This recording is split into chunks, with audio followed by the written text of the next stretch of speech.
Halo teman-teman semua, gimana kabarnya hari ini? Buat kalian yang masih berstatus honorer, pasti sudah dengar ya, kabar soal Juli 2025 nanti. Semua honorer bakal habis, dan pilihannya cuma dua, jadi PNS atau PPPK. Nah, di video kali ini, kita bakal bahas peluang, strategi, dan persiapan apa aja yang harus dilakukan, biar bisa lolos seleksi PPPK atau PNS sebelum tenggat waktu itu tiba. Yuk, simak sampai selesai, dan jangan lupa siapin catatan kalian ya. Pemerintah Provinsi Jawa Barat, Pemprov Jabar, menyatakan serius menangani persoalan pegawai honorer. Penjabat Gubernur Jabar B. Mahmudin memastikan para honorer tidak akan kehilangan pendapatan, meski ada kebijakan penghapusan tenaga honorer pada 2025. Kami dari kemarin sudah rapat. Yang pasti kami serius menangani hal itu dan yang pasti mereka tidak akan kehilangan pendapatan, kata Jabar B. Mahmudin di Gedung Sate Bandung Senin, 13 Januari. B. mengatakan bahwa penataan tenaga honorer ini akan dilakukan secara bertahap. Untuk penyelesaiannya, Pemprov Jabar membutuhkan koordinasi dengan pusat, terlebih banyak tenaga honorer yang telah mengabdi belasan hingga puluhan tahun. Lebih lanjut, B. berharap seluruh honorer yang belum lulus seleksi bisa terakomodasi pada rekrutmen pegawai pemerintah dengan perjanjian kerja atau PPPK 2024 tahap. Diusulkan juga bahwa masa kerja honorer dihitung sebagai poin dalam seleksi PPPK 2024 tahap 2. Kami terus berkoordinasi dengan pusat. Kami ingin tes PPPK ini. Kami sampaikan ke kementerian bahwa masa kerja mereka sebagai bobot nilai untuk diperhatikan. Jumlah pelamar PPPK 2024. Tahap 2, Kepala Badan Kepegawaian Daerah, BKD. Jabar Sumasna mengatakan untuk tes PPPK 2024 tahap 2 diharapkan diikuti oleh 4.000 dari 27.000 tenaga honorer. Mereka adalah honorer yang pada tes PPPK 2024 tahap 1 dinyatakan tidak memenuhi syarat, TMS, dan tenaga honorer lainnya yang memenuhi persyaratan untuk mengikuti gelombang 2 ini. Jadi yang tahap 2 ini kita mengingatkan kembali untuk mereka yang tidak terpenuhi persyaratan pada gelombang 1.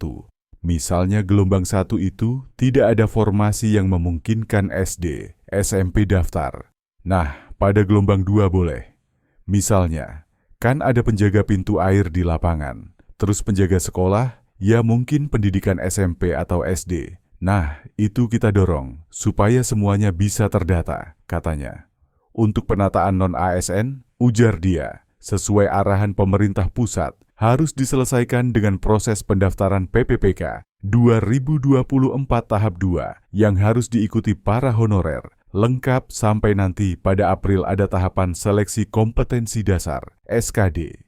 Sampai hari ini yang daftar mungkin 7.000 sampai 9.000 orang. Namun kami ingatkan lagi ke perangkat daerah agar non-ASN di internalnya semua harus tersisir khususnya untuk yang database BKN. Di sisi lain memang ada juga diperkenankan yang tercatat Dapodik di atas 2 tahun. Tercatat PPG, itu juga diperkenankan walaupun tidak di database BKN yang sebanyak 31.000, ucapnya. Sumasna menegaskan, ke depan tidak boleh ada perekrutan baru tenaga honorer. Sebelum yang ada saat ini, status karyawannya jelas dan tuntas. Penataan pegawai non-ASN, kata dia, diarahkan menjadi PPPK. Jika tidak mendapatkan formasi, akan diarahkan sebagai PPPK paruh waktu. Kalau mereka tidak lulus PPPK, registrasinya tetap tercatat, sehingga nanti berpeluang sebagai tenaga paruh waktu. Dan paruh waktu ini nanti akan punya NIP. Jadi teregistrasi sebagai ASN, tetapi posisinya paruh waktu. Harapannya semua memenuhi persyaratan. Kalau tidak, sudah ada arahan tidak diperkenankan, ada pemberhentian tanpa alasan, atau tidak sesuai regulasi, maka semuanya diharapkan siap untuk menjadi tenaga paruh waktu, kata dia. Untuk berbagai proses pemutihan tenaga honorer, kata Sumasna, pihaknya mengikuti arahan pusat yang menargetkan pada Juli 2025 status honorer semua selesai, baik melalui CPNS, PPPK, maupun paruh waktu.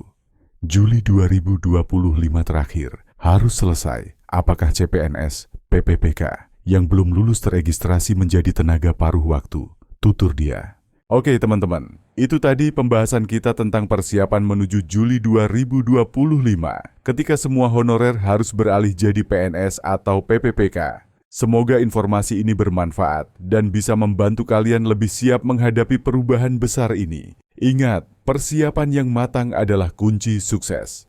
Jangan lupa like, komen, dan share video ini ke teman-teman kalian yang juga butuh informasi ini. Dan tentunya, subscribe channel Ika Pondeng 3721 biar nggak ketinggalan info dan tips menarik lainnya.